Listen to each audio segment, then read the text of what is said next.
Welcome to As-Sahwa's podcast, encouraging revival of the mind and the heart, seeking the truth and standing for what is right in the age of overloaded misinformation. Assalamu alaikum wa rahmatullahi wa barakatuh. Peace be upon you all, and welcome to our, you could kind of say bonus episode to the Palestine and Israel series. These kind of episodes we try to keep it short and really speaking about certain aspects that are occurring during this situation that we are all witnessing in Palestine and in Israel. So, firstly, thank you very much for joining me again, where we are always trying to strive to learn and to teach and to talk, to discuss, and the most important of all of these is to engage with people whom we don't really see eye to eye with, and with others who don't believe in what we believe in, or we just don't get along. But that doesn't mean we cannot discuss, we cannot talk. So anything you are not happy with, please put it in the comments, or any corrections, any suggestions as well. So welcome. This is your host, Abu Mike. And so let's kick off with this episode in regards to really the relationship of sports and kind of politics. We've seen a lot of athletes, sports people making political statements in sports at the stadium. We've seen it in the Olympics throughout the years. We've seen it in basketball, baseball, and the certain people who wouldn't stand up for the national anthem in America, who took the knee, and then we saw this whole campaign against racism, rightly so, where in football and cricket, they would take the knee and speak up against discrimination and racism. But again, sports people are human beings as well. They do have emotions. They do see what everybody else is seeing on their screens, the information that is coming to them as well. And some have an affiliation as well towards those people, i.e. affiliation in religion, not necessarily language or ethnicity, but in religion. And there's other sports people who have a connection with ethnicity and with language. And so there's another kind of controversy that's come to a light, and that's in the cricket world. So there's a cricket player by the name of Usman Khawaja, cricket player. And what happened was he was seen with, I believe he wrote it himself on his shoes. It said, "All lives are equal." Now, if you go to Sky News Australia, you'll see a piece by this kind of right-wing maniac who's really gunning him down and really going for this guy, that how dare he write this on his shoes? Is he only mentioning one part of what's going on in Israel? And how comes he's not mentioning anything about Hamas or Israel, etc.? Now, look at his statement. All lives are equal. He didn't say anything else about Palestine, Gaza. But what we do know and what we do see is that because of his Pakistani background, his religious affiliation, he has a little bit more feeling maybe towards the Muslims in Palestine, which there's nothing wrong with that at all. But his statement is simple: all lives are equal. Now, this is in reference to Article 1 of the Universal Declaration of Human Rights, which states, "All human beings are born free and equal in dignity and rights. They are endowed with reason and conscience and should act towards one another in a spirit of brotherhood." So at this point, having a look at the image, you can kind of see it's in Palestinian colors, possibly, but the statement itself is quite general. It's nothing specific. So that really got him into trouble. And if you see his Instagram posts, or I believe it was TikTok posts, where he explains the reason for him doing so, and he felt quite passionate about this. Now, I must say, the Australian Cricket Board were kind of, behind him. His coach was behind him, and they supported, supported him in this statement that he had on his shoes. So the strange thing is that he was denied again from having another logo on his shoes, or it was on his cricket bat, etc. And that was of a black dove holding an olive branch on his cricket bat. And it's quite sad, really, because the Australian Cricket Association were quite okay with him to go ahead with it, but the ICC, the International Cricket Council, they objected to this because they said this is personal, political kind of statements, and you need to keep them to yourselves. It shouldn't be brought into sports. Now, just hold on to that thought for a moment. Just remember what I just said. So the ICC and other sports associations make it clear that politics should not be brought onto the pitch or into sport. Okay, and when the logo was shown to the cricket Australian Cricket Association, they had no objections to it, but yet still the ICC were not happy with it. So then he wore a black armband, just a plain black armband. And I think that really got them going, and he was reprimanded. Now, this is what the ICC had to say. Usman displayed a personal message, i.e. the armband, during the first test match against Pakistan without seeking the prior approval of Cricket Australia and the ICC to display it, as required in the regulations for personal messages.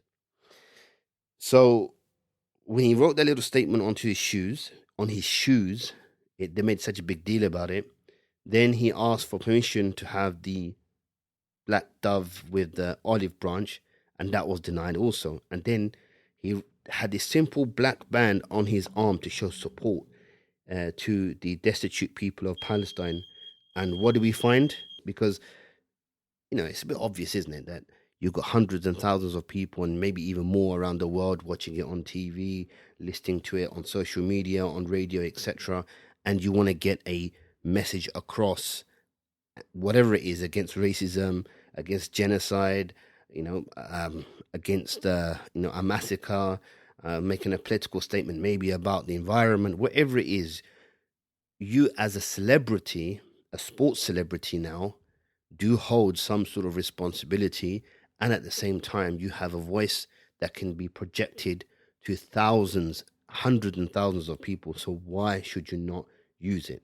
Now, the strange thing is, if that was the only thing, some spectators took his quote and made a banner on it and put it on the kind of the stand, and it was removed.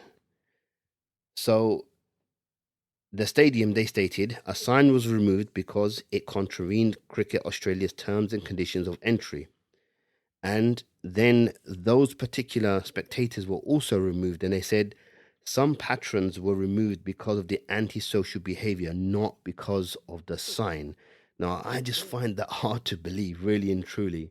Okay, so this poor guy, who is an Australian cricket player, makes a little statement, nothing major, nothing controversial, nothing about Hamas and fighting the resistance or in support of the resistance, just basically making a statement of saying that all lives are equal, and I'm here in support of the people that are dying in Palestine.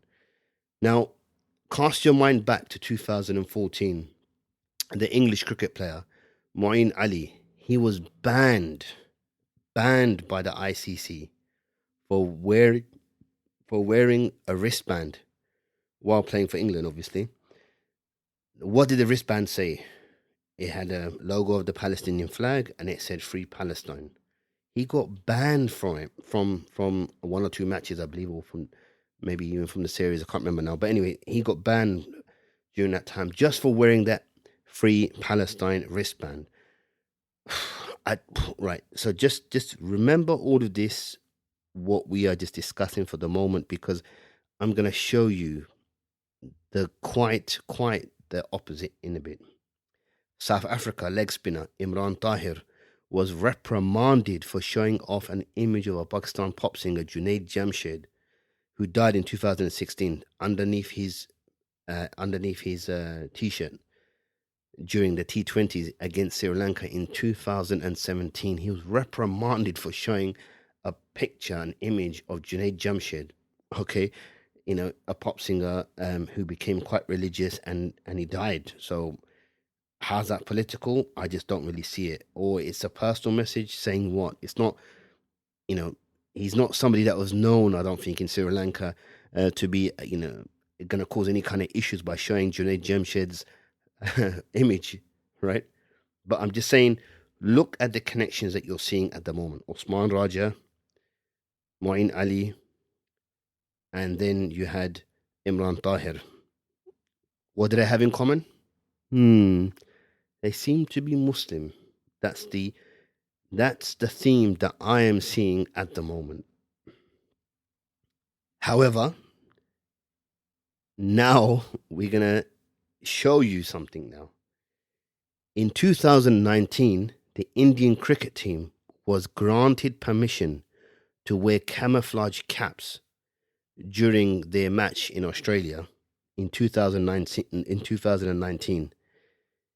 The ICC, the same ICC who have reprimanded the other players and did not allow Usman Khawaja to wear the logo or the band and reprimanded him for wearing the band, they allowed the Indian cricket team to wear camouflage caps in 2019 against their match in Australia because of what? Showing their support for the 40 soldiers, Indian soldiers that died in Kashmir, i.e.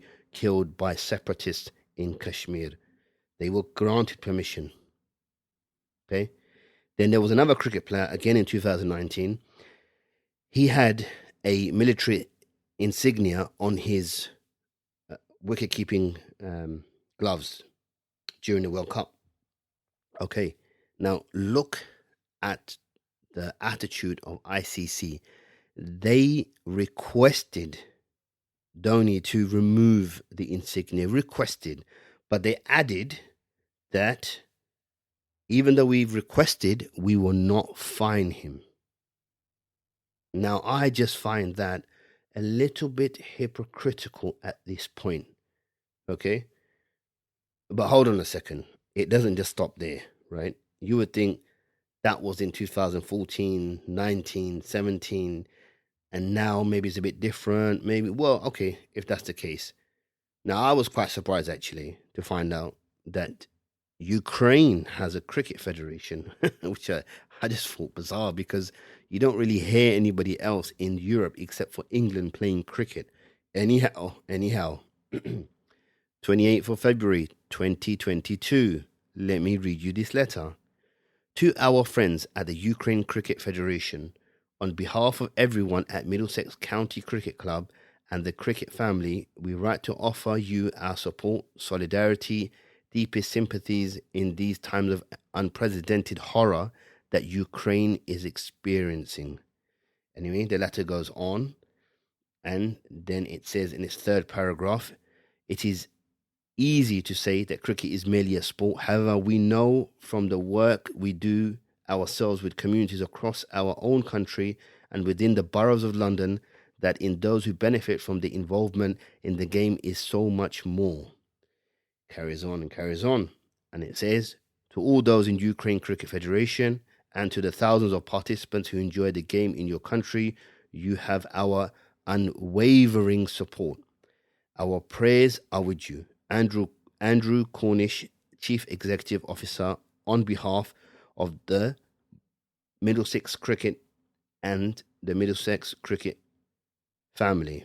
In solidarity, the Middlesex social media logos will now be featuring the Ukrainian national flag. So, on one hand, the ICC is reprimanding the likes of Usman Khawaja, who's wearing a black armband and it has no statement on it. Okay, but he's saying it's in regards to showing support for the children and the people that are dying in Palestine, and having a dove, the logo of a dove with an olive branch, which really shows peace more than anything else. And they rejected his application for him to wear this in solidarity. But yet, we've seen here a cricket club in the UK is showing its full support to Ukraine and changed its logos as well, featuring the Ukrainian national flag. That's a bit strange, isn't it? Okay, but it doesn't just stop here now. Let's turn our attention to football. And we've seen since the last 2 odd years, with the unwavering support for the situation in Ukraine, how they encourage their supporters to not only wave flags at the stand, but hold the Ukrainian colors as cards in the stadium in order for it to look like a flag.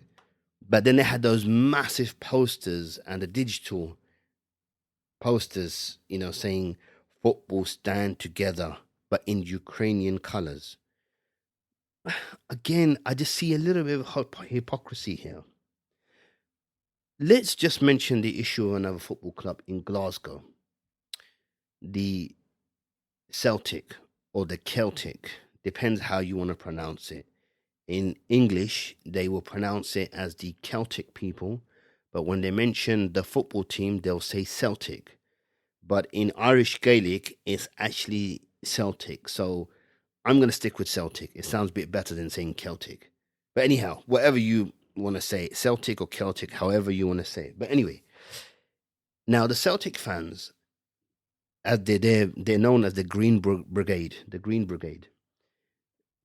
Just to mention that the Celtic Football Club in Scotland, Glasgow, has been around over 100 years, and they were majority Irish players, Catholics, obviously, and obviously they supported what was going on in Ireland as well when they were occupied by Britain and all the other situation that was going on there.